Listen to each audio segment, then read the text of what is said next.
천장에 오래된 벽지 위로 희미한 얼룩이 보였다. 꼭 누군가 젖은 찻잔을 오래도록 올려두었다가 남긴 흔적 같았다. 나는 그 얼룩의 경계를 따라 시선을 옮겼다. 하나, 둘, 셋. 삐걱이는 침대의 리듬에 맞춰 숫자를 셌다.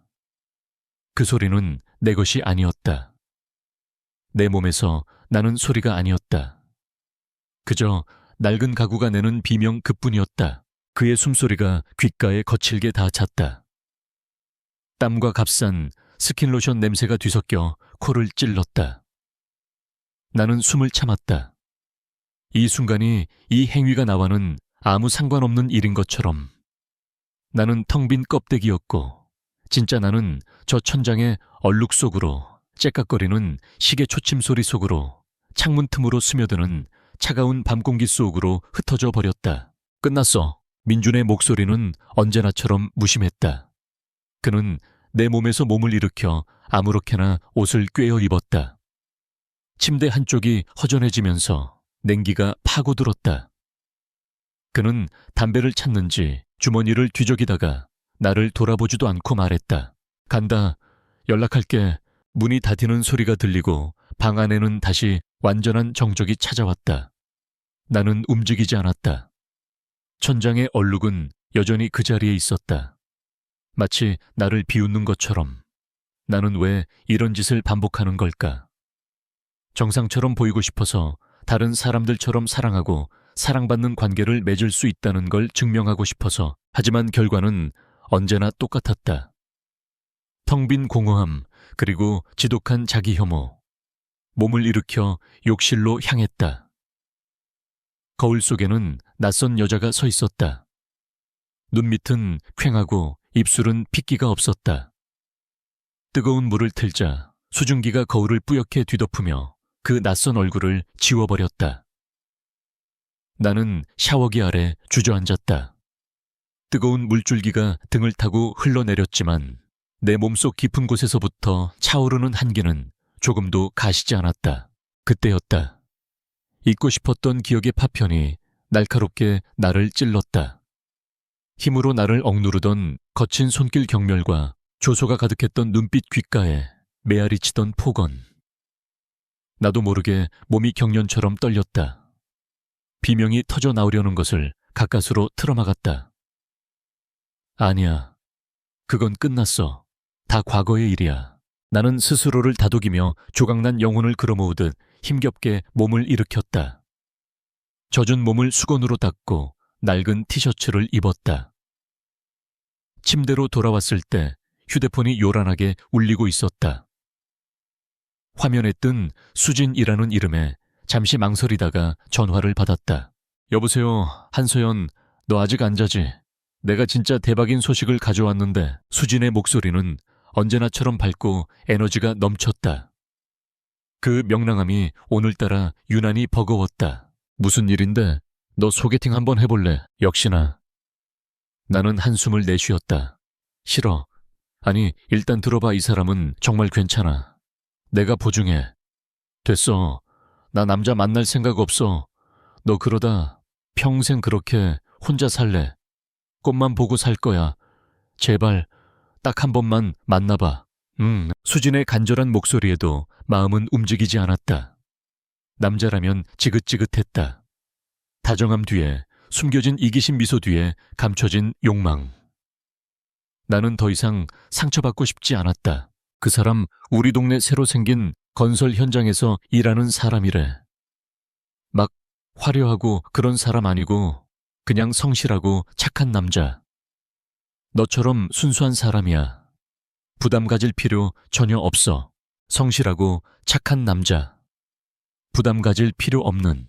그 말들이 안개처럼 흩어져 있던 내 마음속에 작은 돌멩이를 던졌다. 나는 언제나 반짝이는 것들, 화려한 것들을 피해왔다. 그런 것들은 언제나 날카로운 가시를 숨기고 나를 핥히었다. 그렇다면 아무것도 가지지 않은 그저 평범하고 소박한 사람이라면 어쩌면 다를 수도 있지 않을까. 어리석은 생각이라는 걸 알았다. 하지만 지푸라기라도 잡고 싶은 심정이었다. 이 끔찍한 공허함에서 벗어날 수만 있다면, 아주 작은 변화라도 만들 수 있다면. 알았어. 나도 모르게 대답이 튀어나왔다. 수화기 너머에서 수진의 환호성이 들렸다. 약속 장소와 시간을 정해주는 목소리를 멍하니 들으며 나는 전화를 끊었다. 방 안은 여전히 고요했다. 창밖은 칠흑 같은 어둠에 잠겨 있었다. 나는 내가 방금 한 결정이 내 인생을 어떤 방향으로 이끌고 갈지 전혀 알지 못했다. 그저 이 밤이 너무 길고 외로울 뿐이었다. 약속 장소는 마을 어귀에 있는 허름한 식당이었다. 칠이 벗겨진 낡은 간판에는 시골 밥상이라는 정직한 이름이 쓰여 있었다. 수진이 문자로 보내준 주소를 확인하며 식당 앞에 섰을 때 나는 집으로 돌아가고 싶은 충동을 억누르기 위해 주먹을 꽉 쥐었다. 내가 지금 여기서 뭘 하고 있는 거지? 하룻밤의 공허함을 다른 남자로 채우려는 시도만큼 어리석은 일이 또 있을까? 하지만 발걸음은 이미 식당 안으로 향하고 있었다. 딸랑하고 낡은 풍경 소리가 나를 맞았다. 내부는 생각보다 깔끔했다. 나무로 된 테이블 몇 개가 전부였지만 바닥은 반질반질 윤이 났고 공기 중에는 구수한 된장찌개 냄새가 감돌았다. 어서 오세요. 주인 아주머니의 우렁찬 목소리에 나는 어색하게 고개를 숙였다. 창가 쪽 테이블에 한 남자가 먼저 와서 앉아 있었다. 수진이 보내준 사진 속의 그 남자였다. 그는 창밖을 멍하니 내다보고 있다가 풍경 소리에 고개를 돌렸다. 우리의 시선이 허공에서 마주쳤다. 남자는 자리에서 벌떡 일어났다. 그의 움직임은 어딘가 서툴고 긴장되어 보였다. 사진으로 봤을 때보다 훨씬 더 평범했다. 작업복으로 보이는 낡은 남색 점퍼와 군데군데 흙먼지가 묻은 바지. 짧게 자른 머리는 아무렇게나 흐트러져 있었고 햇볕에 그을린 얼굴에는 고단함이 서려 있었다. 그는 내게 다가오며 멋쩍게 웃었다. 한서연 씨, 맞으시죠? 저는 김현우입니다. 목소리는 의외로 낮고 차분했다. 나는 작게 고개를 끄덕였다. 네, 안녕하세요. 우리는 테이블에 마주보고 앉았다. 어색한 침묵이 흘렀다. 그는 자신의 거친 손을 내려다보며 안절부절 못하는 듯했다. 손톱 밑에는 까만 흙대가 끼어 있었다. 나는 그 손을 보며 이상하게도 마음이 조금 놓였다. 적어도 이 남자는 무언가를 숨기거나 과시하려 들지는 않을 것 같았다. 그는 그저 고된 하루를 보낸 노동자 그뿐이었다. 저 먼저 주문할까요? 배고프실 텐데. 그가 침묵을 깨며 말했다. 네, 좋아요. 우리는 가장 기본 메뉴인 김치찌개 2인분을 시켰다. 음식이 나오는 동안 그는 계속해서 창밖을 쳐다보거나 물컵만 만지작거렸다. 나는 그런 그를 조용히 관찰했다. 그는 아마 이런 자리가 처음이거나 무척 오랜만일 것이다. 그 서툰 모습에서 어떤 위협도 느껴지지 않았다. 경계심으로 겹겹이 둘러싸여 있던 내 마음의 성벽이 아주 조금 정말 눈에 보이지 않을 만큼 미세하게 낮아지는 기분이었다. 오늘 일은 힘드셨어요. 내가 먼저 말을 건넸다. 그는 놀란 듯 눈을 동그랗게 뜨고 나를 쳐다봤다. 아, 네. 뭐 항상 그렇죠. 몸 쓰는 일이니까요. 그는 그렇게 말하며 다시 멋쩍게 웃었다. 웃을 때마다 눈가에 잔주름이 잡혔다. 얼굴에 먼지가 묻었어요. 나는 무심코 말을 뱉었다. 그의 뺨에 희미하게 흙먼지 자국이 남아 있었다. 내 말에 그는 당황하며 손으로 얼굴을 비볐다. 아, 죄송합니다. 일 끝나고 바로 오느라. 그의 모습에 나는 나도 모르게 자리에서 일어나 카운터로 향했다.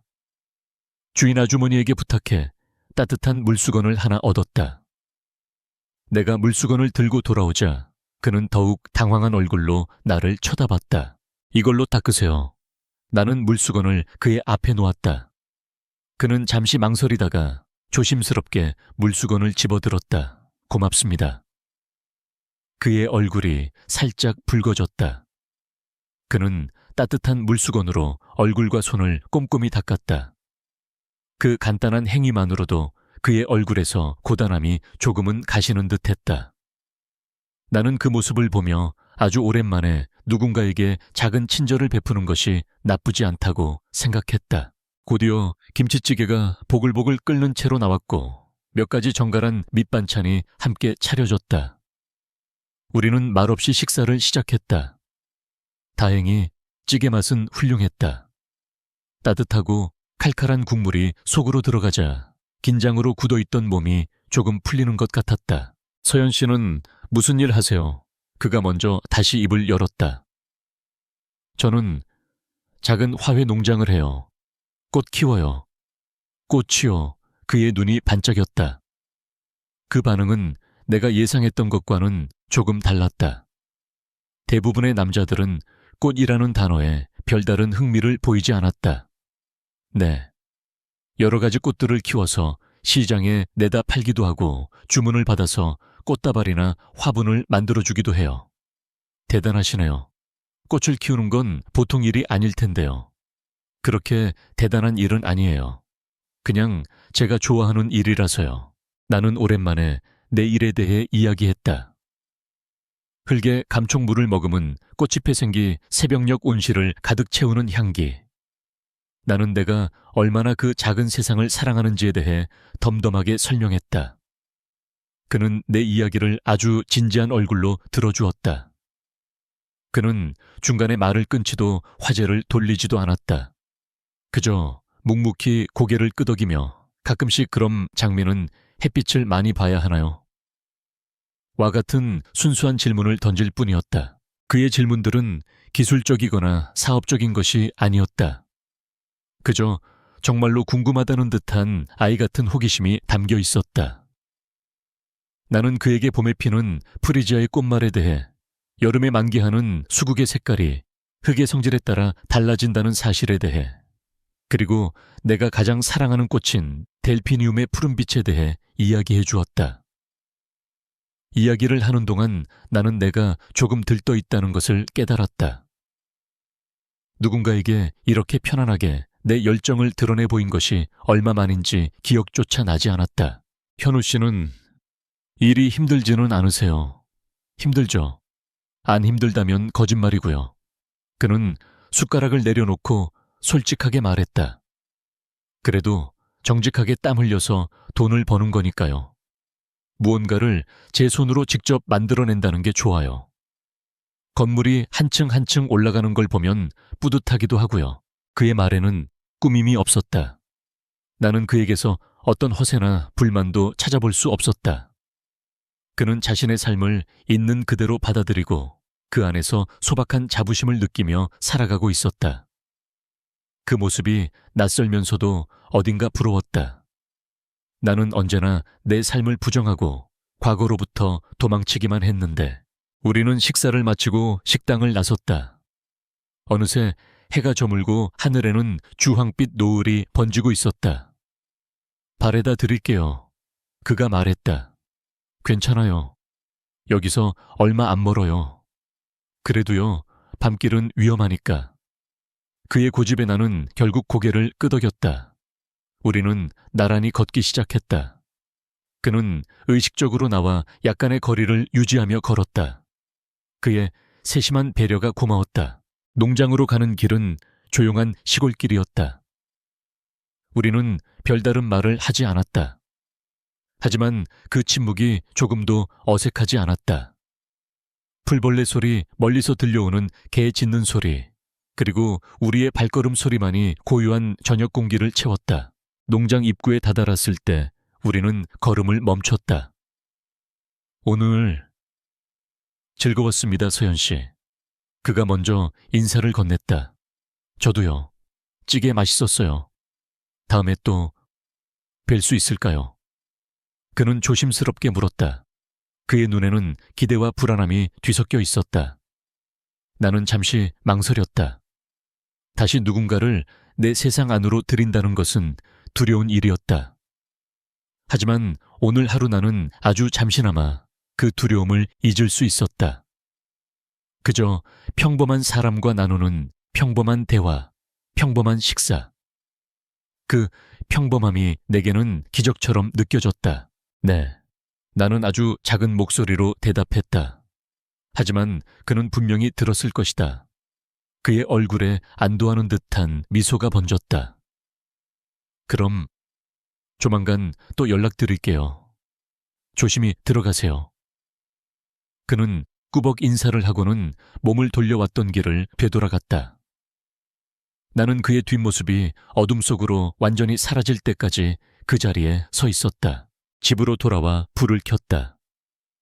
텅 빈 집 안은 여전히 차가웠지만 이상하게도 어젯밤처럼 숨막히지는 않았다. 나는 식탁에 앉아 오늘 만났던 남자를 떠올렸다. 김현우. 먼지 묻은 작업복 흙대 낀 손톱 서툴지만 진심이 담긴 눈빛. 그에게서는 아무런 위협도 아무런 욕망의 그림자도 보이지 않았다. 그는 그저 그곳에 있었다. 나와 같은 세상을 살아가는 고단하지만 성실한 한 사람. 그 사실이 메마른 내 마음에 아주 작은 샘물 하나를 만들어낸 것 같았다. 물론 이것이 무엇을 의미하는지는 알 수 없었다. 이 만남이 내일이면 또다시 후회와 불안으로 바뀔지도 모른다. 하지만 적어도 오늘 밤만큼은 나는 끔찍한 악몽 대신 그의 서툰 미소를 떠올리며 잠들 수 있을 것 같았다. 아주 작은 희미한 가능성이었다. 그와의 첫 만남 이후 며칠이 지났다.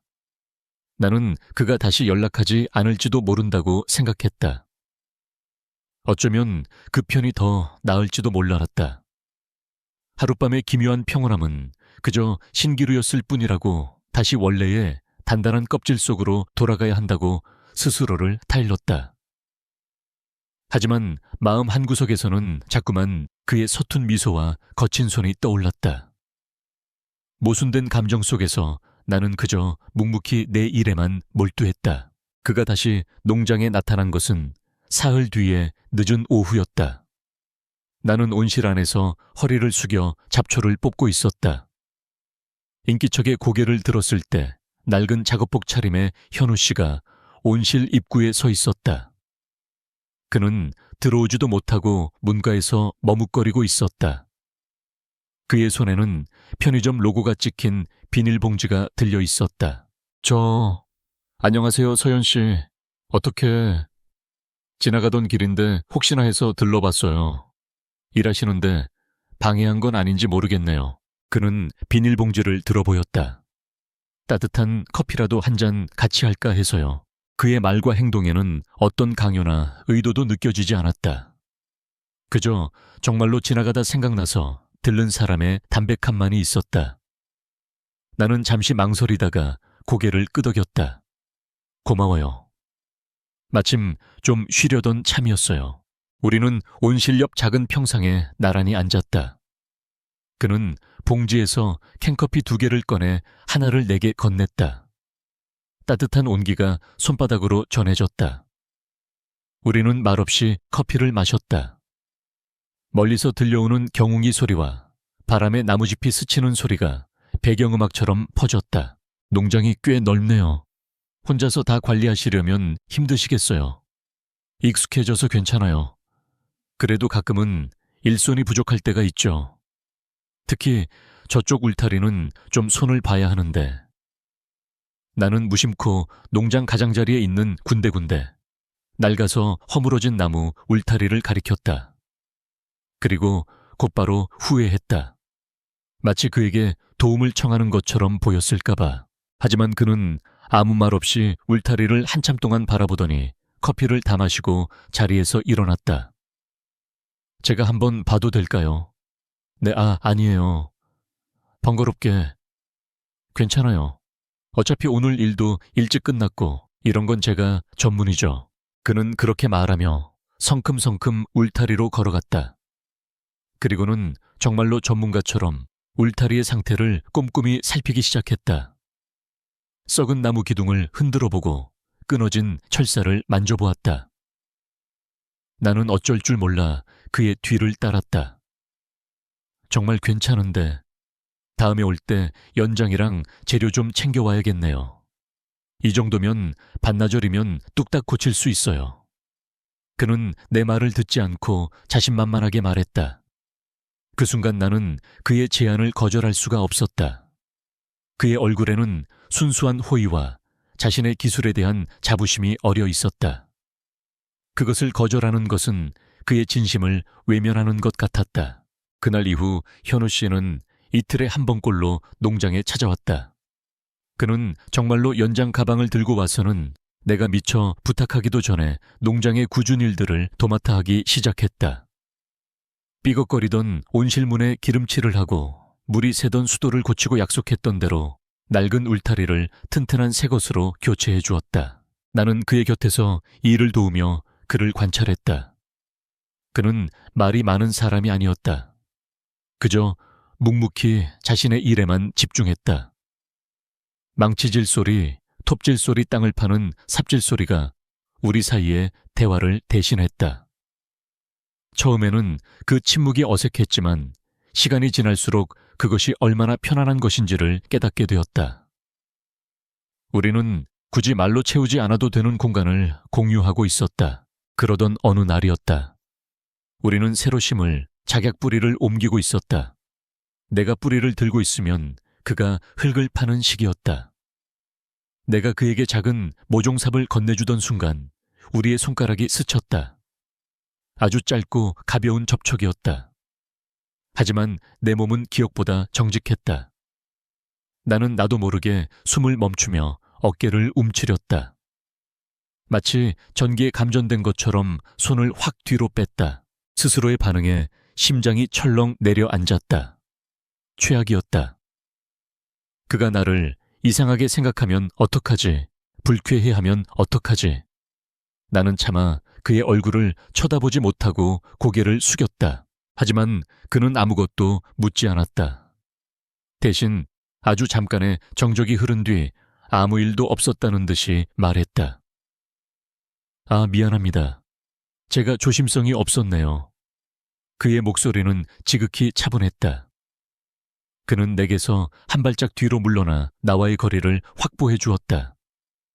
그리고는 내가 건네주려다 떨어뜨린 모종삽을 집어들고 다시 일을 시작했다. 나는 고개를 들어 그의 옆모습을 쳐다봤다.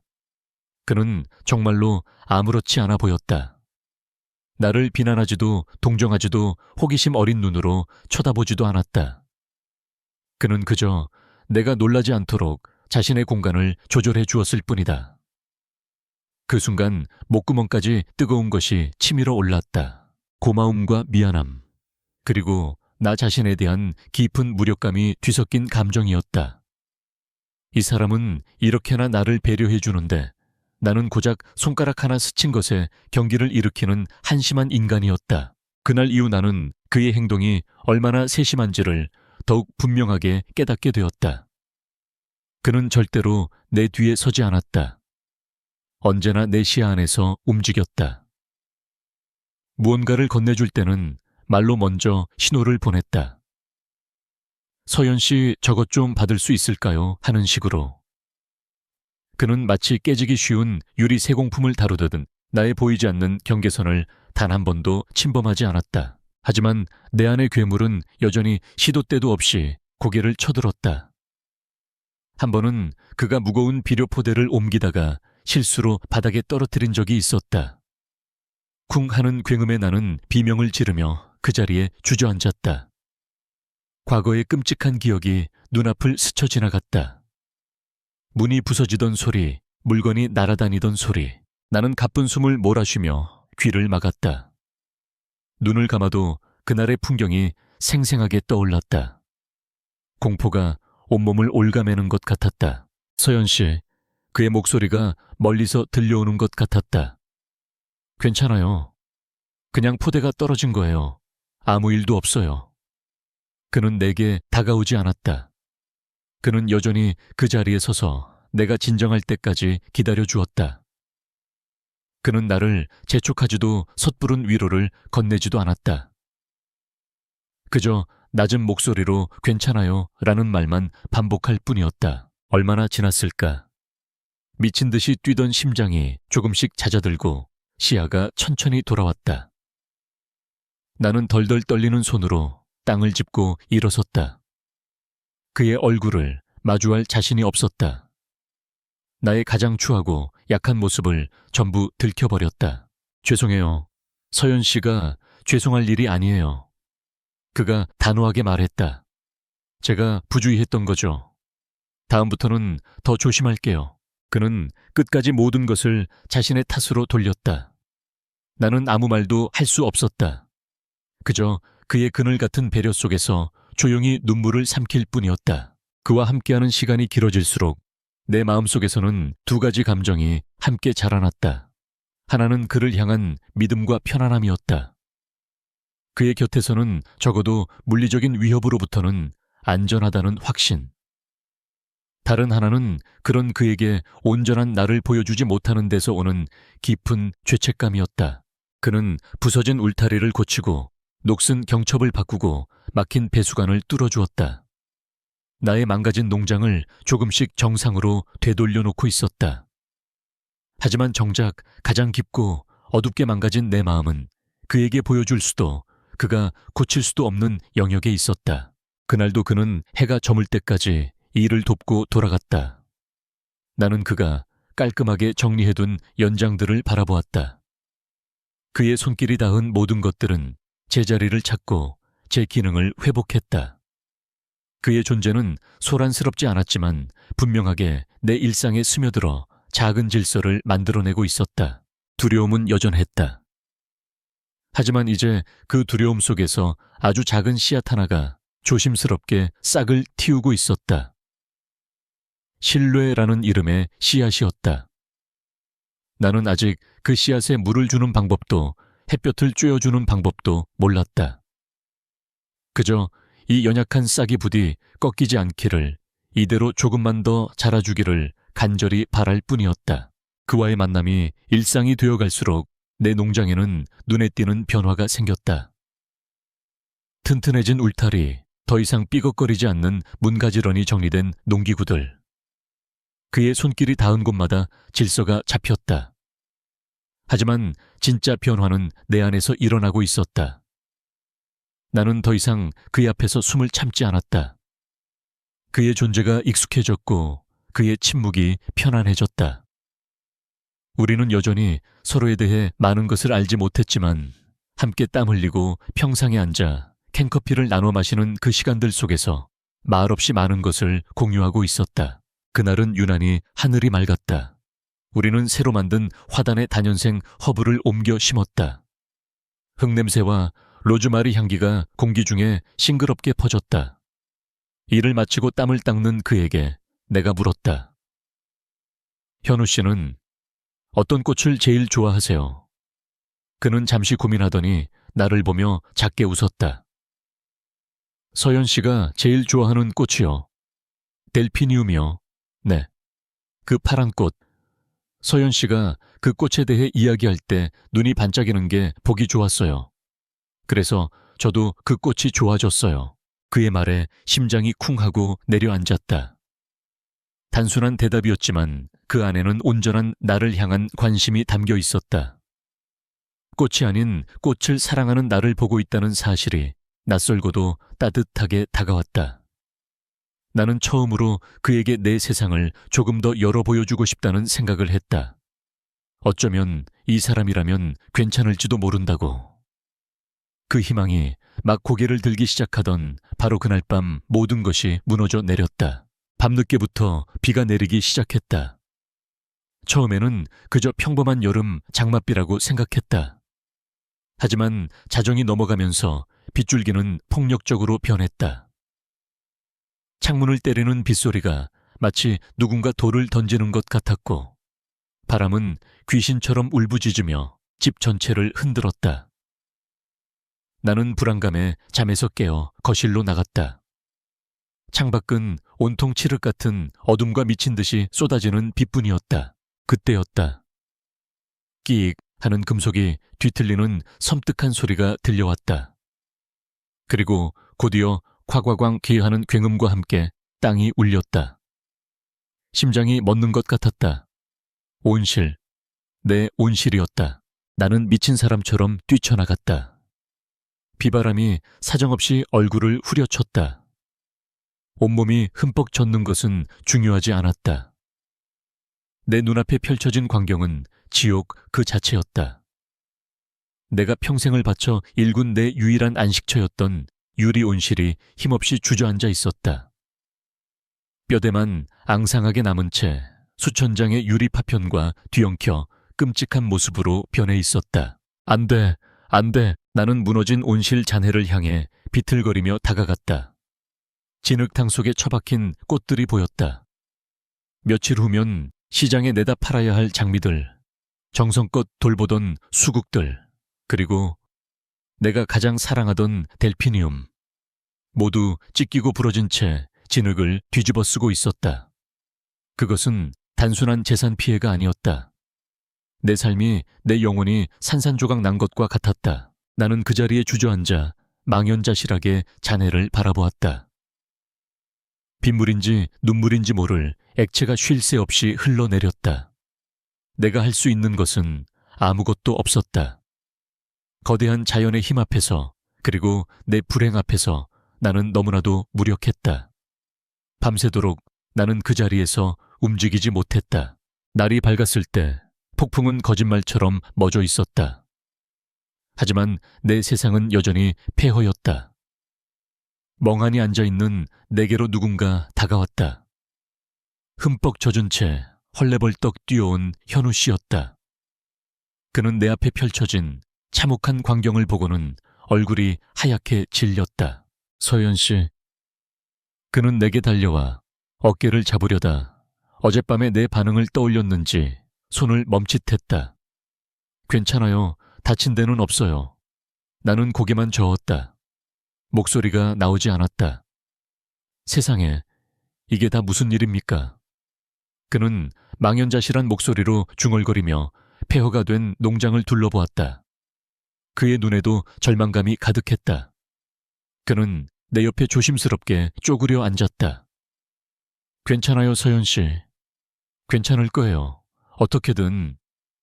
어떻게든 방법이 있을 거예요. 그의 위로는 내게 닿지 않았다. 희망이 보이지 않는데 어떻게 괜찮을 수 있단 말인가. 이 모든 것을 복구하려면 엄청난 돈과 시간이 필요할 것이다. 나에게는 둘 다 없었다. 이제 모든 것이 끝장이었다. 나는 고개를 무릎에 파묻고 흐느꼈다. 그는 한참 동안 말없이 내 곁을 지켰다. 그러더니 그는 자리에서 일어섰다. 나는 그가 나를 포기하고 떠나는 것이라고 생각했다. 당연한 일이었다. 누가 이런 절망적인 상황에 놓인 여자 곁에 있고 싶을까? 하지만 그는 떠나지 않았다. 대신 그는 품에서 무언가를 꺼냈다. 내가 한 번도 본 적 없는 아주 얇고 매끄러운 최신형 스마트폰이었다. 평소 그가 쓰던 낡은 폴더폰과는 전혀 다른 물건이었다. 나는 흐릿한 눈으로 그의 행동을 쳐다보았다. 그의 표정은 이전과는 완전히 달라져 있었다. 어수룩하고 서툴던 김현우의 모습은 온데간데 없었다. 그 자리에는 냉철하고 결단력 있는 전혀 다른 사람의 얼굴이 있었다. 그는 망설임 없이 전화를 걸었다. 강지훈이다. 그의 목소리는 얼음처럼 차갑고 단호했다. 나는 그 목소리에 온몸에 피가 멎는 것 같았다. 강지훈 누구지? 지금 내 위치로 복구팀이랑 장비 전부 보내. 30분 내로 도착시켜. 필요한 건 뭐든 동원해. 그는 짧게 명령을 내리고 전화를 끊었다. 그의 말투, 그의 분위기, 그의 눈빛. 모든 것이 내가 알던 김현우가 아니었다. 나는 혼란 속에서 그를 멍하니 쳐다보았다. 정말로 30분이 차에 지나지 않았을 때였다. 마을 입구 쪽에서부터 요란한 엔진 소리가 들려오기 시작했다. 나는 고개를 돌렸다. 그리고 내 눈을 의심했다. 대형 트럭과 중장비, 그리고 똑같은 유니폼을 입은 수십 명의 사람들이 줄을 지어 내 작은 농장으로 들어오고 있었다. 그 행렬의 맨 앞에는 번쩍이는 검은색 세단 한 대가 멈춰 섰다. 차에서 내린 것은 날카로운 비즈니스 정장을 입은 여성이었다. 그녀는 내 쪽은 쳐다보지도 않고 현우 씨 아니 강지훈이라는 남자에게 곧장 걸어와 90도로 허리를 숙였다. 회장님 오셨습니까? 말씀하신 대로 최고 전문가들로 팀을 꾸려왔습니다. 회장님, 그 한마디가 내 머릿속에서 천둥처럼 울렸다. 나는 천천히, 아주 천천히 고개를 돌려 그를 보았다. 그는 더 이상 흙먼지 묻은 작업복을 입은 남자가 아니었다. 그는 이 모든 사람과 장비를 전화 한 통으로 움직일 수 있는 내가 감히 상상조차 할 수 없는 세계의 사람이었다. 김현우. 성실하고 착한 건설 노동자. 모두 거짓이었다. 그의 서툰 미소, 그의 진지한 눈빛, 그의 조심스러운 배려.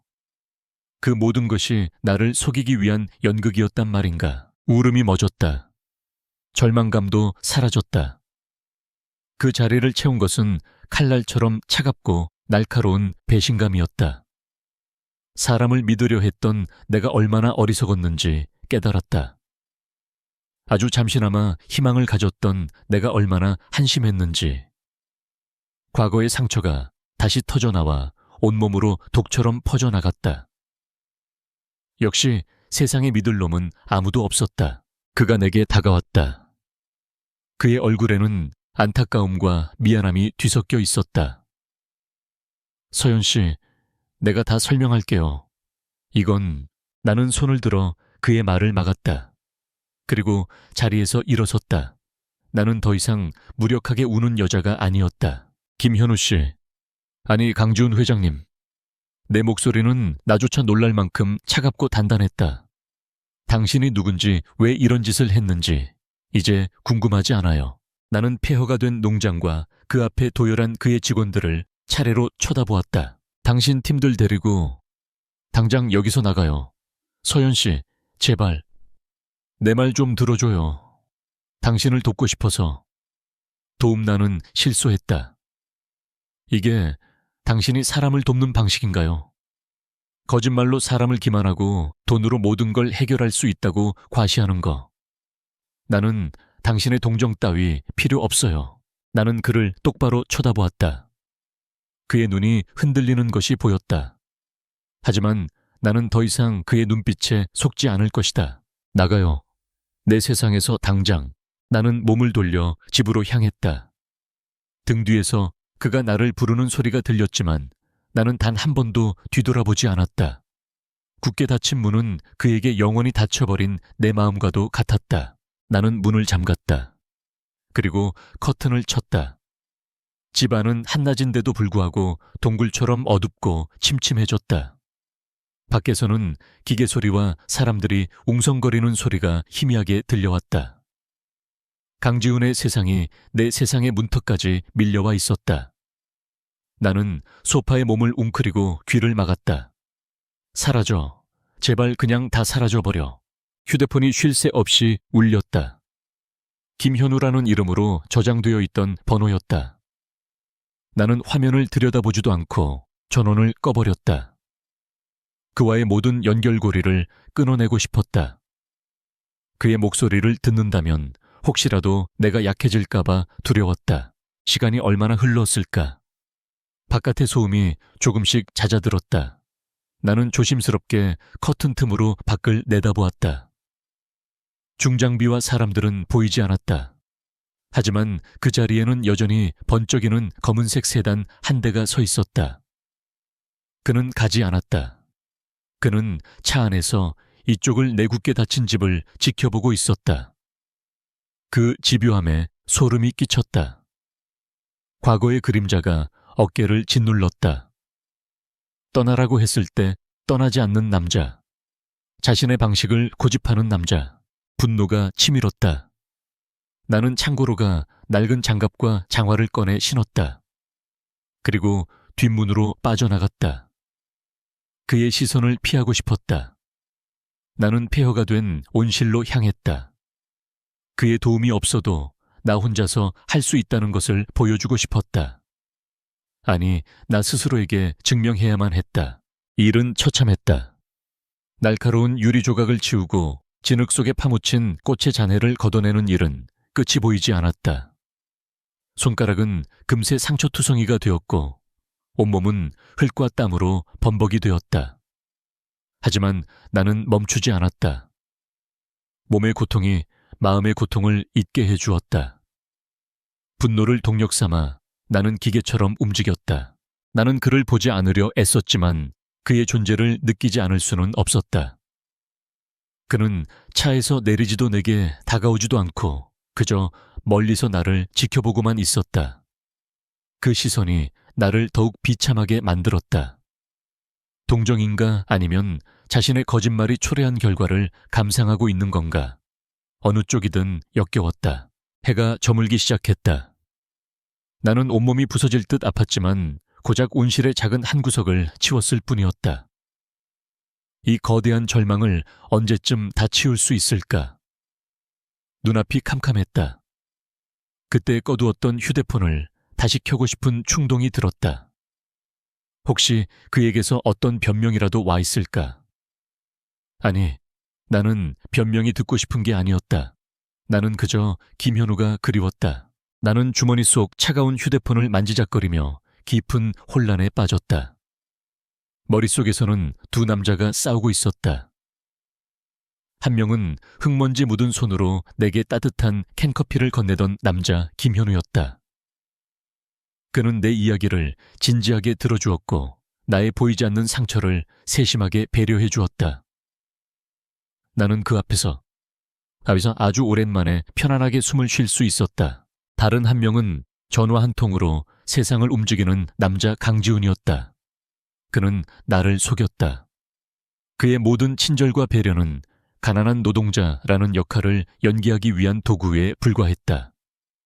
그는 나를 시험했고 내가 자신의 기준을 통과하자 이제는 돈과 권력으로 나를 도우려 하고 있었다.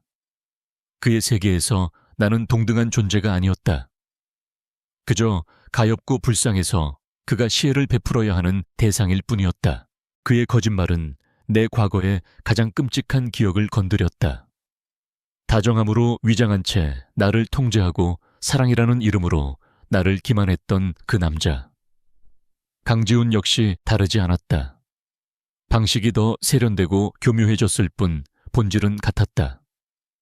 그는 나를 속이고 내 세상에 들어와 이제는 자신의 방식으로 내 세상을 재편하려 하고 있었다. 만약 그가 처음부터 자신이 누구인지 밝혔다면 어땠을까? 아니, 그랬다면 나는 애초에 그를 만나지도 않았을 것이다. 나는 그의 돈이나 배경을 원한 것이 아니었다. 나는 그저 평범하고 진실한 관계를 원했을 뿐이다. 상처받은 내 영혼이 기댈 수 있는 작은 안식처를 바랐을 뿐이다. 그런데 그는 내 마지막 희망마저 잔인하게 짓밟아 버렸다. 밤이 깊어졌다. 검은 세단은 여전히 그 자리에 있었다. 마치 내 절망의 증거처럼. 나는 결국 휴대폰을 켜지 않았다. 그의 메시지를 읽고 그의 목소리를 들으면 김현우에 대한 그리움 때문에 강지훈을 용서하게 될까봐 두려웠다. 그것은 나 자신을 배신하는 행위였다. 나는 흙투성이 손으로 얼굴을 감쌌다. 눈물이 흘렀다. 폭풍으로 모든 것을 잃었을 때보다 더 서럽고 아팠다. 그때는 절망뿐이었지만 지금은 배신감과 그리움, 분노와 미련이 뒤섞여 심장을 칼로 도려내는 것 같았다. 나는 다시 자리에서 일어섰다. 그리고 랜턴을 켜고 작업을 계속했다. 그래, 차라리 이렇게 몸을 혹사시키는 편이 나았다. 아무 생각도 할 수 없을 만큼 지쳐 쓰러질 때까지 나는 움직여야 했다. 이것은 단순히 농장을 복구하는 일이 아니었다. 이것은 나의 무너진 자존심을 다시 세우는 일이었고 그의 세계로부터 나를 지키기 위한 처절한 투쟁이었다. 나는 더 이상 약한 한서연이 아니었다. 사랑을 갈구하다 상처받고 작은 친절에 흔들리던 나는 이제 없었다. 그의 거짓말이 역설적이게도 나를 다시 단단하게 만들고 있었다. 나는 혼자서 이 폐허 위에 다시 설 것이다. 누구의 동정도 누구의 도움도 없이 오직 내 힘으로. 그것이 내가 나를 지킬 수 있는 유일한 방법이었다. 이틀이 지났다. 농장 입구를 막고 서 있던 검은 세단은 사라졌다. 나는 그가 드디어 포기했다고 생각했다. 안도감과 함께 이상한 허탈감이 밀려왔다. 그는 결국 다른 사람들과 똑같았다. 자신의 방식이 통하지 않자 쉽게 돌아서 버리는. 나는 잘된 일이라고 이제야 모든 것이 제자리로 돌아왔다고 되뇌며 묵묵히 폐허를 치우는 일에만 집중했다. 하지만 나의 예상은 틀렸다. 사흘째 되는 날 아침 나는 창밖을 보고 그대로 굳어버렸다. 그가 다시 돌아와 있었다. 이번에는 검은 세단도 수행비서도 작업팀도 없었다. 그는 혼자였다. 먼지 묻은 낡은 작업복, 그의 어깨에 둘러맨 낡은 연장 가방. 그는 강지훈이 아닌 김현우의 모습으로 내 농장 입구에 서 있었다. 나는 심장이 내려앉는 것 같았다. 그가 또 무슨 꿍꿍이로 저러는 걸까? 나는 커튼 뒤에 숨어 그를 지켜보았다. 그는 내 집 문을 두드리지 않았다. 내 이름을 부르지도 않았다. 그는 그저 묵묵히 연장 가방을 내려놓고 가장 바깥쪽에 있는 폭풍에 반쯤 무너진 울타리 쪽으로 걸어갔다. 그리고는 일을 시작했다. 망치를 꺼내 썩은 나무 기둥을 부수고 톱으로 새 기둥을 잘라 다듬었다. 그의 모든 움직임에는 망설임이 없었다. 마치 처음부터 그 일을 하기 위해 온 사람처럼. 나는 그의 의도를 이해할 수 없어서 혼란스러웠다. 그날 하루 종일 그는 말없이 울타리를 수리했다. 나는 집안에서 창문이라는 안전한 장벽 뒤에서 그를 감시했다. 그는 점심도 거른 채 일에만 몰두했다. 해가 기울기 시작하자 나는 그가 이제 돌아갈 것이라고 생각했다. 하지만 그는 휴대용 작업등을 켜고 일을 계속했다. 어둠이 내려앉은 농장 한편에서 그의 실루엣과 망치질 소리만이 외롭게 울려 퍼졌다. 다음 날 아침 내가 눈을 떴을 때 그는 이미 그 자리에 있었다. 마치 밤새 그곳을 지킨 사람처럼. 그리고 그 다음 날도 또 그 다음 날도 마찬가지였다. 그는 비가 오는 날에도 비옷을 입은 채 묵묵히 일을 했다. 땡볕이 내리쬐는 날에는 땀으로 온몸이 흠뻑 젖은 채로도 망치를 내려놓지 않았다. 마을 사람들이 수군거리기 시작했다. 저 총각 며칠째 저기서 저러고 있네. 무슨 사연이라도 있는 겐가. 그들의 호기심 어린 시선이 나에게로 향하는 것이 느껴졌다. 나는 더욱더 집 안에만 틀어박혔다. 나는 그를 무시하려고 애썼다. 없는 사람이라고, 투명인간이라고 생각하려 했다. 하지만 그럴수록 그의 존재는 더욱 선명해졌다. 창밖을 볼 때마다 그의 땀과 노력이 시야에 들어왔다. 그건 돈으로 살 수 있는 것이 아니었다. 전화 한 통으로 부릴 수 있는 노동력도 아니었다. 그것은 한 남자가 자신의 몸을 써서 시간을 바쳐서 보여주는 무언의 메시지였다. 미안합니다. 내가 틀렸습니다. 진심입니다. 나는 그의 망치질 소리에서 그 말들을 읽었다. 분노로 단단하게 굳어있던 내 마음속에서 무언가 금이 가기 시작했다. 나는 여전히 그를 용서할 수 없었다. 그의 거짓말은 명백한 기만이었다. 하지만 그의 저 진심 어린 어리석음을 나는 더 이상 순수한 분노만으로 바라볼 수 없게 되었다. 그가 돌아온 지 일주일째 되던 날 밤이었다. 그날따라 유난히 무더운 하루였다. 그는 거의 탈진 직전까지 일을 했다. 나는 저녁을 먹고 창밖을 내다보았다. 그는 새로 세운 울타리 기둥에 기댄 채 잠들어 있었다.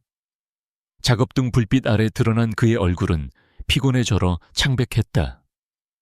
흙먼지와 땀으로 얼룩진 셔츠는 그의 몸에 축축하게 달라붙어 있었다. 그의 옆에는 연장들이 아무렇게나 흩어져 있었다. 나는 그 모습을 한참 동안 바라보았다. 그는 더 이상 거대한 기업의 회장님처럼 보이지 않았다. 그저 고된 노동에 지쳐 잠든 평범하고 지친 한 남자일 뿐이었다. 그냥 둬. 자기가 자초한 일이잖아. 내 안의 이성이 차갑게 속삭였다. 저러다 병이라도 나면 어쩌려고. 하지만 다른 한편에서는 걱정이 고개를 들었다. 내가 기억하는 김현우의 다정함이 나를 흔들었다. 나는 부엌으로 가 찬물을 한 컵 따랐다. 그리고 벽장에서 얇은 담요를 한 장 꺼냈다. 내가 지금 무슨 짓을 하는 거지? 스스로에게 몇 번이나 물었지만 발걸음은 이미 현관으로 향하고 있었다. 심장이 미친 듯이 뛰었다. 그가 깨면 어떡하지, 무슨 말을 해야 하지. 나는 소리를 내지 않으려 조심스럽게 문을 열고 밖으로 나갔다. 밤 공기가 후덥지근했다. 풀벌레 소리가 유난히 크게 들렸다. 나는 살금살금 그에게 다가갔다. 그는 깊이 잠들어 있었다. 규칙적인 숨소리가 들려왔다. 나는 그의 옆에 조심스럽게 쭈그리고 앉았다. 그리고 물컵과 담요를 그의 손이 닿을 만한 곳에 내려놓았다. 그를 만지지 않으려, 그의 잠을 깨우지 않으려 온 신경을 곤두세웠다. 그의 잠든 얼굴을 가까이서 본 것은 처음이었다. 강인해 보이던 턱선, 굳게 담은 입술, 그리고 피로가 가득한 눈가. 이 얼굴 뒤에 얼마나 많은 다른 얼굴들이 숨어 있을까? 나는 아직도 그를 몰랐다. 하지만 한 가지는 분명했다. 지금 내 앞에 있는 이 남자는 나에게 상처를 준 것을 진심으로 후회하고 있다는 것. 나는 서둘러 자리에서 일어나 집으로 돌아왔다. 문을 닫고 그 자리에 주저앉았다. 심장이 여전히 세차게 뛰고 있었다. 나는 아주 작은 친절을 베풀었을 뿐인데 마치 거대한 성벽의 문을 조금 열어준 것 같은 기분이 들었다. 그 균열 사이로 무엇이 들어오게 될까? 또 다른 상처일까, 아니면 내가 감히 바라서는 안 될 어떤 것일까? 어둠 속에서 나는 굳게 닫아두었던 마음의 문틈으로 새어 들어오는 희미한 빛을 보았다. 여전히 두려웠지만 전처럼 그 빛을 외면하고 싶지는 않았다. 다음 날 아침 내가 창밖을 보았을 때 그가 밤새 두고 간 물컵과 담요는 사라져 있었다. 그는 여느 때처럼 묵묵히 울타리 수리 작업을 하고 있었다. 하지만 무언가 달라져 있었다. 어제와 오늘 사이 보이지 않는 강을 사이에 두고 서 있던 우리 사이에 아주 작고 위태로운 달이 하나가 놓인 것 같았다. 그가 잠시 허리를 펴고 이쪽을 쳐다보았을 때 나는 예전처럼 황급히 커튼 뒤로 숨지 않았다. 아주 짧은 순간 우리의 시선이 허공에서 마주쳤다. 그는 작게 고개를 숙였고 나도 모르게 살짝 고개를 끄덕였다. 그날 저녁 그가 연장을 챙겨 떠날 채비를 할 때 나는 일주일 만에 처음으로 현관문을 열었다. 삐걱하고 문이 열리는 소리에 그의 어깨가 움찔하는 것이 보였다. 그는 천천히, 아주 천천히 내 쪽으로 고개를 돌렸다. 그의 눈에는 놀라움과 함께 희미한 희망이 서려 있었다. 내 심장은 발소리마저 들릴 만큼 세차게 뛰고 있었다. 저녁 드셨어요? 목소리가 심하게 떨렸다. 겨우 내뱉은 그 한마디가 내가 할 수 있는 최선의 용기였다. 그는 잠시 아무 말도 하지 못했다. 그저 나를 바라보기만 했다. 아니요, 아직. 한참 만에 그가 대답했다. 혹시 괜찮으시면 간단하게라도 드시고 가세요. 저 때문에 며칠 동안 고생하셨는데. 나는 그의 얼굴을 똑바로 쳐다보지 못하고 시선을 내리깐 채 말했다. 이것은 용서가 아니었다. 그저 최소한의 인간적인 도리라고 그렇게 스스로에게 핑계를 댔다. 그는 내 제안에 선뜻 대답하지 못하고 망설였다. 내가 그를 불편하게 만든 걸까 후회하던 찰나 그가 입을 열었다. 그래도 될까요, 네? 나는 그를 집 안으로 들이지는 않았다. 아직은 그럴 준비가 되지 않았다. 대신 그가 정성껏 고쳐준 평상으로 그를 안내했다. 나는 부엌에서 간단한 저녁상을 차려 나왔다. 갓 지은 밥과 김치, 그리고 계란 프라이 몇 개가 전부인 초라한 밥상이었다. 하지만 그는 마치 진수성찬을 받은 사람처럼 고개를 숙여 인사했다. 고맙습니다. 정말 고맙습니다. 우리는 한참 동안 말없이 밥만 먹었다. 어색했지만 그를 무시하던 일주일간의 냉전보다는 견딜만 했다. 저 멀리 개구리 우는 소리가 들려왔다.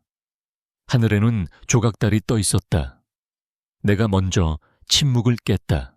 왜 돌아온 거예요? 그는 숟가락을 내려놓고 나를 보았다. 다신 안 올 줄 알았는데 돌아와야만 했으니까요. 그의 목소리는 낮고 진지했다. 당신에게 용서받을 자격이 없다는 거 압니다. 그래도 적어도 제가 망쳐놓은 것들은 제 손으로 되돌려 놓고 싶었습니다. 당신의 믿음 말입니다. 믿음은 울타리처럼 간단하게 고칠 수 있는 게 아니에요. 내 목소리는 날카로웠다. 알고 있습니다. 그는 순순히 인정했다. 그래서 당신이 다시 나를 믿어주지 않는다 해도 나는 아무 할 말이 없습니다. 그래도 당신이 왜 그렇게까지 화가 났었는지, 내가 당신에게 어떤 상처를 주었는지 그것만이라도 제대로 알고 싶었습니다. 그리고 제대로 사과하고 싶었습니다. 그의 진지한 눈빛을 마주하자 나는 더 이상 그를 쏘아붙일 수가 없었다. 나는 빈 그릇을 내려다보며 아주 오랫동안 묻어두었던 이야기를 시작했다. 내가 왜 그렇게까지 화를 냈는지 설명하려면 먼저 내 얘기를 해야 해요. 그는 아무 말 없이 내 다음 말을 기다렸다. 나는 사람을 잘 믿지 못해요. 특히 남자는요. 과거에 아주 나쁜 일이 있었거든요. 나는 차마 그 끔찍했던 폭력과 학대를 상세히 묘사할 수는 없었다. 그저 나쁜 일이라는 단어로 모든 것을 뭉뚱그렸다. 그 사람은 처음엔 아주 다정했어요. 세상에 나밖에 없는 것처럼 잘해줬죠. 나는 그게 진짜 사랑이라고 믿었어요. 하지만 시간이 지날수록 그는 자신의 다정함을 무기로 나를 통제하기 시작했어요. 내가 누구를 만나는지, 무슨 옷을 입는지, 심지어 무슨 생각을 하는지까지 전부 자기 뜻대로 하려고 했죠. 목소리가 떨려왔다. 나는 주먹을 꽉 쥐었다. 내가 조금이라도 반항하면 그는 돌변했어요. 사랑이라는 이름으로 나를 속이고 내 자존감을 짓밟았어요. 나는 아주 오랫동안 그 지옥에서 벗어나지 못했어요.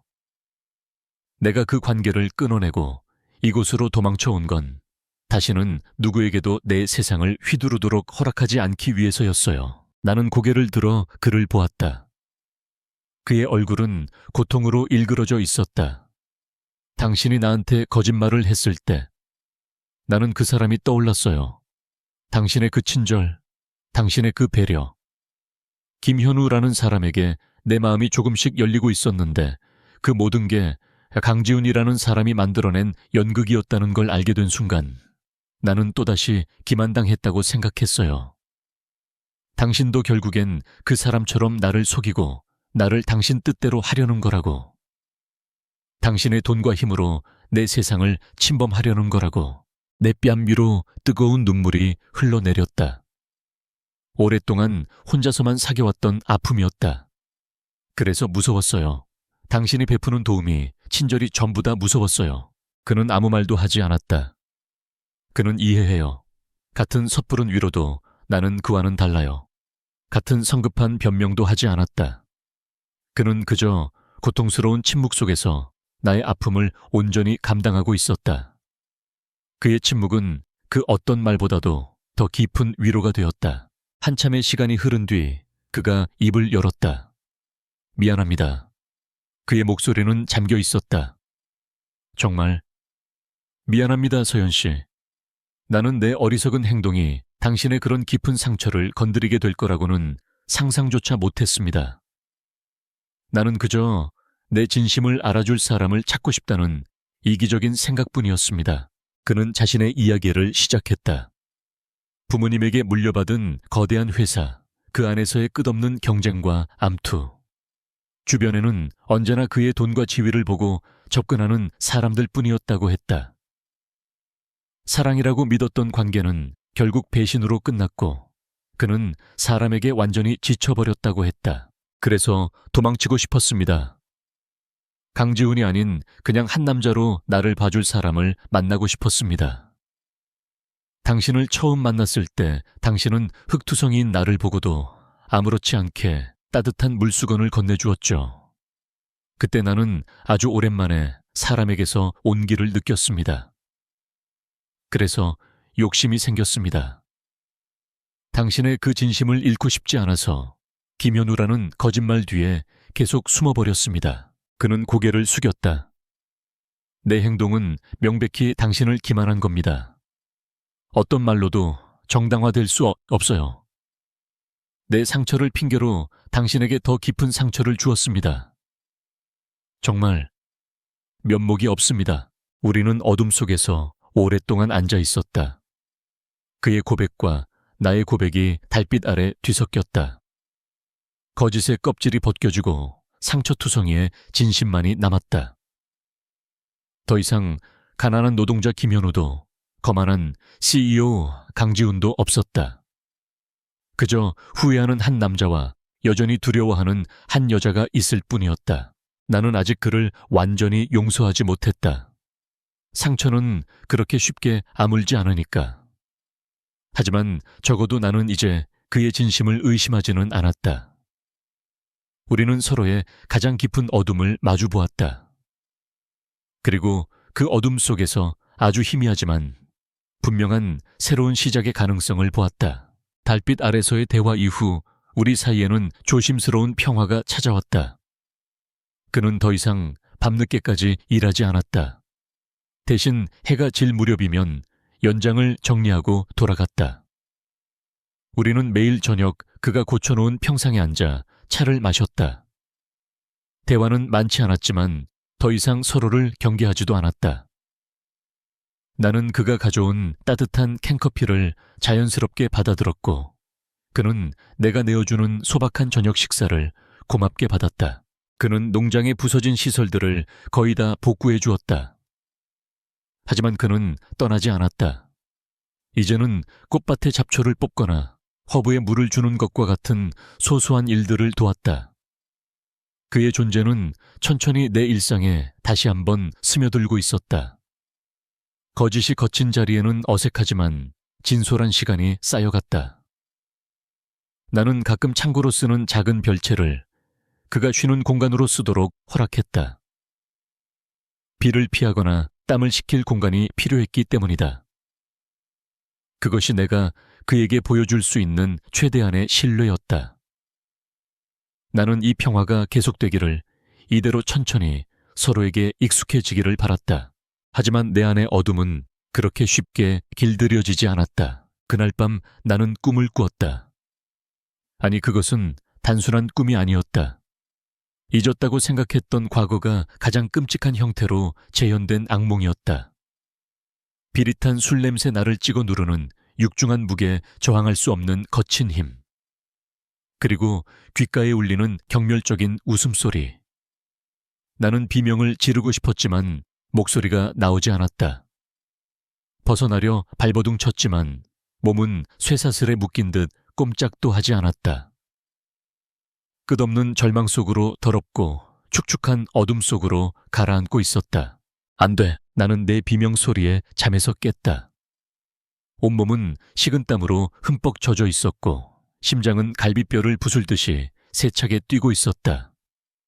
나는 침대 시트를 움켜쥔 채 가쁜 숨을 몰아쉬었다. 방 안은 어두웠지만 꿈속의 그 남자가 여전히 어딘가에 숨어 나를 지켜보고 있는 것 같았다. 공포가 목을 졸랐다. 그때였다. 쾅쾅쾅 누군가 내 방문을 거칠게 두드렸다. 서연 씨, 괜찮아요?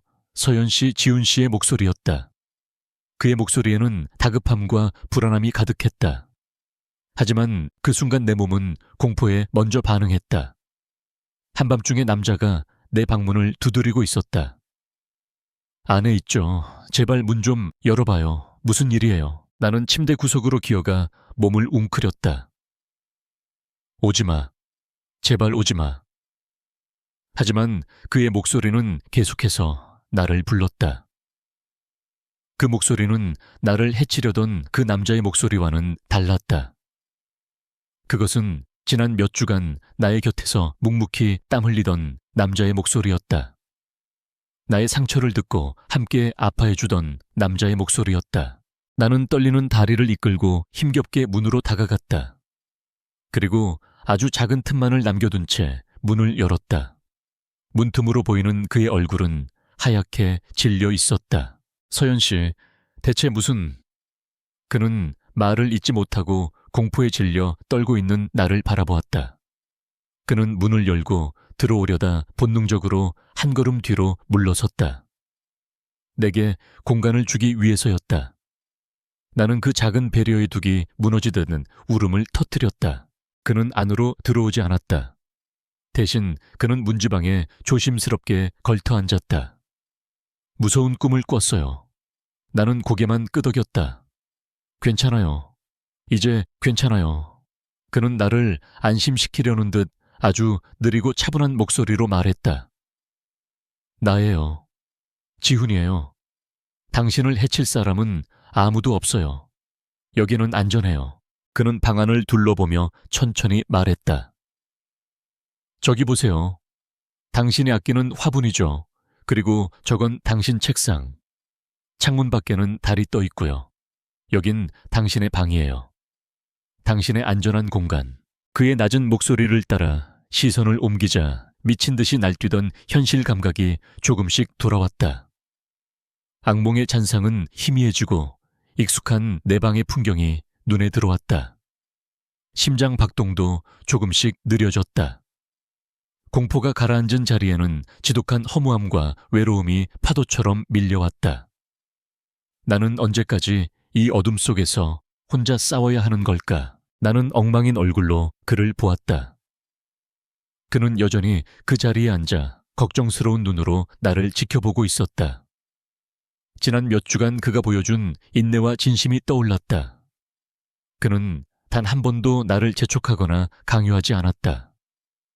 언제나 내가 준비될 때까지 기다려 주었다. 그 순간 나는 아주 절실하게 사람의 온기가 필요했다. 나를 판단하지 않고 그저 이 지독한 어둠 속에서 함께 있어줄 사람. 나는 떨리는 손을 그를 향해 내밀었다. 그것은 내 생애 가장 큰 용기였다. 그는 내 손을 보고 잠시 숨을 멈추는 듯했다. 그는 내 눈을 깊이 들여다보았다. 내 행동의 의미를 그 안에 담긴 위태로운 믿음을 읽으려는 것처럼. 그리고 그는 아주 천천히 조심스럽게 자신의 손을 뻗어 내 손을 잡았다. 그의 손은 따뜻하고 단단했다. 그 온기가 내 손을 타고 팔을 타고 심장까지 전해지는 것 같았다. 얼음장처럼 차갑던 내 몸이 조금씩 녹기 시작했다. 그는 내 손을 잡은 채 천천히 일어섰다. 그리고 내게 다가와 침대 가장자리에 조심스럽게 앉았다. 그는 아무 말도 하지 않았다. 그저 내 손을 잡고 내가 완전히 진정될 때까지 기다려 주었다. 나는 그의 온기에 기대어 아주 작은 목소리로 속삭였다. 가지 마요. 안 가요. 그가 대답했다. 당신이 괜찮아질 때까지 여기 있을게요. 나는 용기를 내엄내어 그의 품으로 파고들었다. 그의 몸이 순간 굳어지는 것이 느껴졌지만 이내 그는 아주 부드럽게 나를 감싸 안았다. 그의 품은 넓고 안전했다.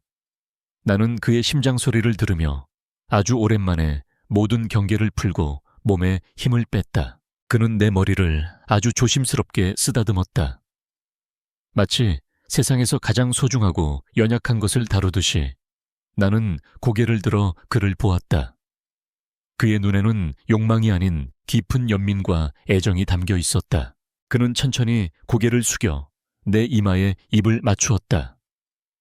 깃털처럼 가벼운 입맞춤이었다. 그리고 뺨의 눈꺼풀 위에 그의 모든 움직임은 질문과도 같았다. 이래도 괜찮아요. 나는 눈을 감는 것으로 대답을 대신했다. 그의 입술이 마침내 내 입술에 닿았을 때 나는 떨고 있었다. 하지만 그것은 공포 때문이 아니었다. 너무나도 오랜만에 느껴보는 안전함 속에서의 친밀감 때문이었다. 키스는 서툴고 조심스러웠다. 우리는 서로의 상처를 확인하듯 서로의 온기를 나누었다. 그의 손이 내 옷 안으로 들어왔을 때 나는 아주 잠깐 몸을 움츠렸다. 그는 즉시 움직임을 멈추고 내 눈을 들여다보았다. 괜찮아요. 그의 목소리는 속삭임처럼 다정했다. 나는 고개를 끄덕였다. 괜찮았다. 그의 손길은 과거의 그것처럼 거칠거나 이기적이지 않았다. 그의 손길은 나의 몸을 존중하고 나의 반응을 살피고 있었다. 그날 밤 우리는 하나가 되었다. 그것은 격정적인 행위가 아니었다. 그것은 치유의 과정이었다. 그는 나의 모든 상처 입은 곳에 입 맞추었고 나는 그의 품 안에서 내가 더 이상 더럽혀진 존재가 아님을 깨달았다. 그의 손길 아래 내 몸은 더 이상 상처의 기억을 담는 감옥이 아니었다. 사랑받고 존중받을 수 있는 소중한 나의 일부였다. 모든 것이 끝났을 때 우리는 말없이 서로를 안고 있었다.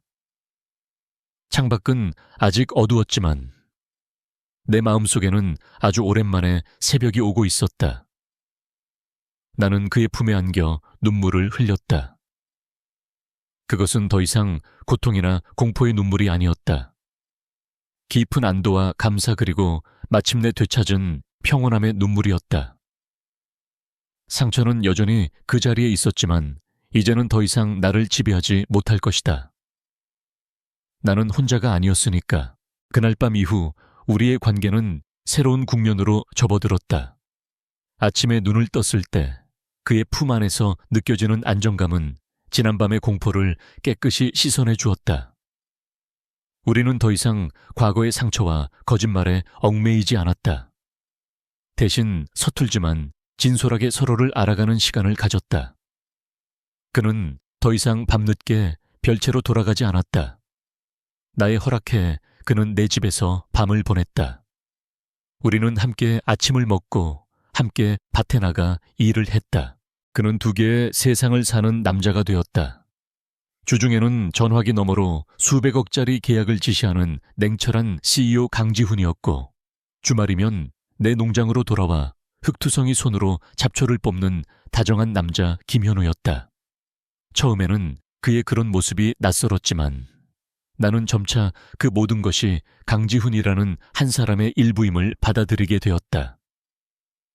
그리고 그는 CEO로서의 삶보다 내 곁에서 평범한 일상을 보내는 지금이 훨씬 행복하다고 몇 번이고 말해 주었다.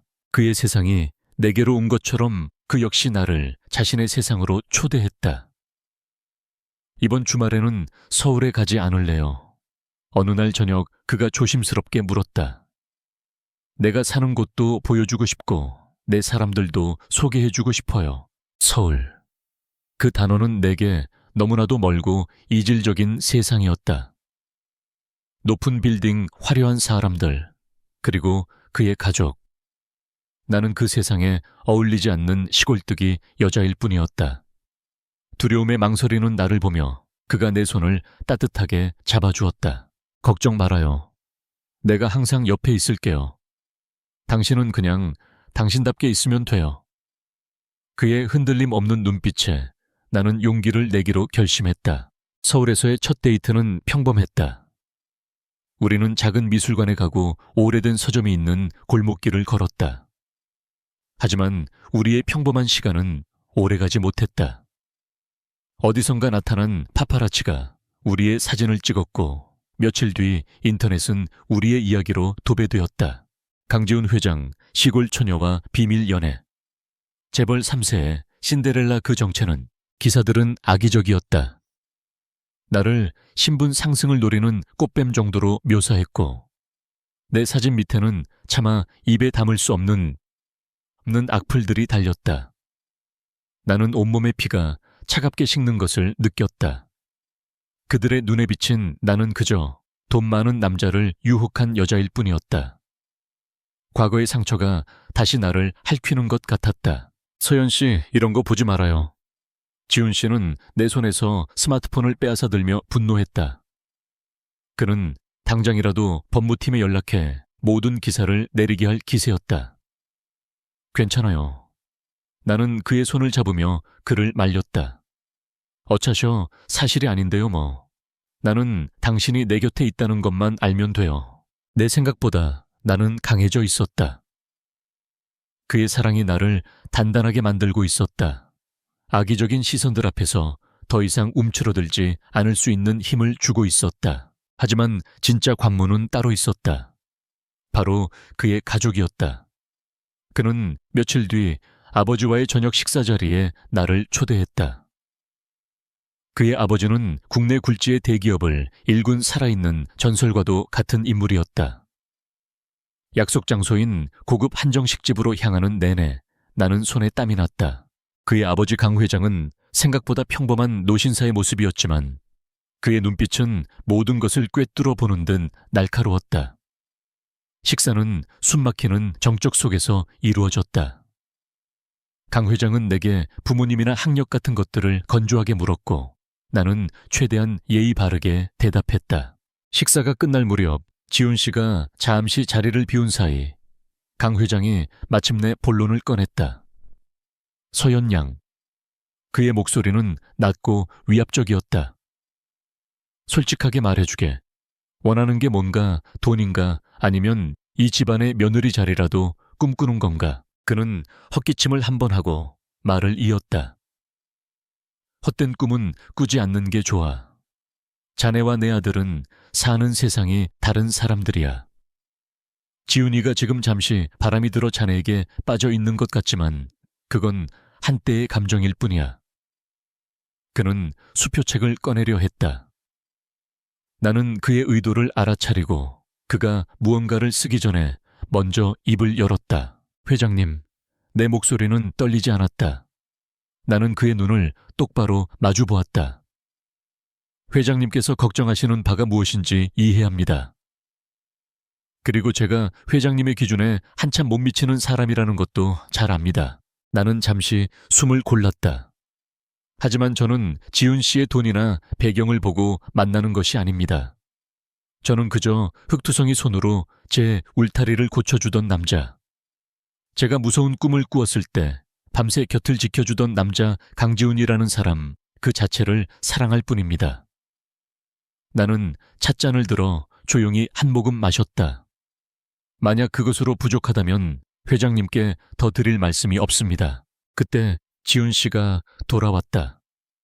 그는 굳어있는 분위기를 감지하고 내 옆에 앉으며 아버지에게 말했다. 아버지 서연 씨에게 함부로 말씀하지 마세요. 그의 목소리는 단호했다. 이 사람은 아버지가 생각하는 그런 사람이 아닙니다. 서연 씨는 제게 아버지가 물려주신 그 어떤 재산보다도 더 소중한 것을 가르쳐준 사람입니다. 진심으로 사는 것이 무엇인지 행복이 무엇인지를요. 그는 내 손을 굳게 잡았다. 저는 서연 씨와 함께 할 겁니다. 아버지께서 허락하지 않으신다 해도 제 뜻은 변하지 않습니다. 강 회장은 아들과 그리고 내 얼굴을 번갈아 쳐다보았다. 그의 얼굴에는 놀라움과 당혹감이 섞여 있었다. 그는 한참 동안 말이 없다가 깊은 한숨을 내쉬며 자리에서 일어섰다. 내 인생이니 네가 알아서 하거라. 그는 그 말만 남기고 방을 나가버렸다. 그것이 허락인지 아니면 포기인지는 알 수 없었다. 식당을 나와 차에 탔을 때 나는 긴장이 풀리면서 온몸에 힘이 빠지는 것을 느꼈다. 미안해요. 아버지가 원래 저런 분이세요. 지훈 씨가 미안한 얼굴로 말했다. 아니에요. 괜찮아요. 나는 그를 보며 웃었다. 당신이 내 옆에 있었잖아요. 그거면 됐어요. 그는 감격스러운 얼굴로 나를 바라보더니 내 손을 들어 손등에 입을 맞추었다. 정말 자랑스러웠어요, 서연 씨. 조금도 주눅 들지 않고 할 말 다 하는 모습. 당신이 나를 강하게 만들어줬으니까요. 그날 밤 서울의 야경을 내려다보며 나는 깨달았다. 그의 세상은 여전히 낯설고 두려운 곳이었지만 더 이상 나 혼자 맞서야 하는 곳이 아니었다. 우리의 세계는 달랐지만 우리는 서로의 세계를 존중하며 함께 걸어갈 수 있었다. 우리의 사랑은 그 어떤 장벽보다도 강한 다리가 되어줄 것이라고. 우리는 이제 막 진짜 함께가 되어가고 있었다. 몇 년의 시간이 흘렀다. 계절이 수없이 바뀌는 동안 나의 작은 농장에도 많은 변화가 있었다. 무너졌던 유리 온실은 더 크고 튼튼하게 다시 지어졌고, 황무지 같던 땅은 이제 사계절 내내 다채로운 꽃들이 피고 지는 풍요로운 화원이 되었다. 나의 농장은 이제 푸른 델피니움이라는 작은 브랜드를 가진 고급 호텔과 행사에 꽃을 납품하는 전문 화훼 농장으로 성장했다. 그의 사업적 감각과 나의 기술이 만나 이룬 작은 기적이었다. 오늘도 여느 때처럼 우리는 이른 아침부터 함께 밭에 나와 있었다. 가을 아침의 서늘한 공기 속에는 흙냄새와 국화 향기가 싱그럽게 섞여 있었다. 나는 새로 심은 구근에 물을 주고 있었고, 지훈 씨는 내 옆에서 잡초를 뽑고 있었다. 대한민국에서 가장 영향력 있는 CEO의 손이라고는 믿기지 않을 만큼 그의 손은 이제 흙길에 익숙해져 있었다. 나는 잠시 허리를 펴고 일에 몰두하고 있는 그의 옆모습을 바라보았다. 낡은 밀짚 모자 아래로 보이는 그의 임에는 땀방울이 송골송골 맺혀 있었다. 그는 더 이상 주말에만 시골로 내려오는 방문객이 아니었다. 우리는 서울과 이곳을 오가며 두 개의 집을 가진 삶을 살았다. 그는 여전히 거대한 회사를 이끌고 있었지만 그의 영혼은 언제나 이 작은 땅에 뿌리 내리고 있었다. 문득 그를 처음 만났던 날이 떠올랐다. 낡은 작업복에 흙먼지를 뒤집어 쓴 채 어색하게 웃던 남자. 나는 그에게서 어떤 위협도 느끼지 못했었다. 그리고 그 후 그의 거짓말에 배신감을 느끼고 차갑게 돌아섰던 날. 내 세상이 무너졌다고 생각했던 폭풍우 치던 밤. 악몽 속에서 허우적거릴 때 나를 붙잡아주던 그의 따뜻했던 품. 그 모든 시간들이 파노라마처럼 스쳐 지나갔다. 상처는 여전히 내 안에 있었다. 흉터는 사라지지 않았다. 지금도 가끔 예상치 못한 큰 소리에 나도 모르게 어깨를 움츠릴 때가 있었다. 하지만 예전처럼 공포에 질려 주저앉지는 않았다. 이제 내 곁에는 나의 떨리는 어깨를 말없이 감싸주고 내 손을 잡아주는 사람이 있다는 것을 알기 때문이었다. 그는 나의 상처를 없애준 것이 아니었다. 나의 상처와 함께 살아가는 법을 가르쳐 주었다. 나는 이제 그를 볼 때 더 이상 가난한 노동자 김현우나 재벌 회장 강지훈을 보지 않는다. 나는 그저 내 남자를 본다. 나의 아픔을 자신의 아픔처럼 끌어안아준 사람. 나의 무너진 세상을 자신의 두 손으로 다시 일으켜 세워준 사람. 그리고 세상에서 가장 화려한 곳이 아닌 이 작은 꽃밭에서 흙을 만지며 웃을 때 가장 행복해하는 사람. 그가 인기척을 느꼈는지 고개를 들었다. 나를 보고는 언제나처럼 다정하게 웃었다. 왜 그렇게 봐요, 그냥요. 좋아서. 내 대답에 그는 더 환하게 웃었다. 그는 자리에서 일어나 내게 다가왔다. 그리고는 내 뺨에 묻은 흙을 조심스럽게 닦아주었다. 그의 손길은 여전히 처음 내 손을 잡아주었을 때처럼 따뜻했다. 사랑해요, 서연 씨. 나도요. 사랑해요, 지훈 씨. 우리는 꽃밭 한가운데서 아주 평범하고도 완벽한 입맞춤을 나누었다. 사람들은 종종 행복이 무엇이냐고 묻는다. 예전의 나라면 대답하지 못했을 것이다. 하지만 지금의 나는 안다. 행복은 상처 하나 없는 완벽한 삶이 아니다. 행복은 나의 모든 부서진 조각들을 기꺼이 끌어안아주는 사람을 만나는 것이다. 함께 어둠을 마주하고 그 폐허 위에 작은 희망의 씨앗을 심고 마침내 함께 그 씨앗이 꽃을 피우는 것을 지켜보는 것이다. 행복의 정의는 사람마다 다르다. 그리고 그 행복을 찾기에 너무 늦은 때란 결코 없다. 나는 나의 행복을 이곳 나의 작은 정원에서 찾았다. 진정한 사랑은 가장 깊은 상처마저 치유할 수 있다고 당신은 믿으시나요? 어쩌면 완벽한 치유는 없을지도 모릅니다. 하지만 사랑은 그 상처와 함께 살아갈 용기를 주는 가장 위대한 힘이라는 것을 나는 이제 믿습니다.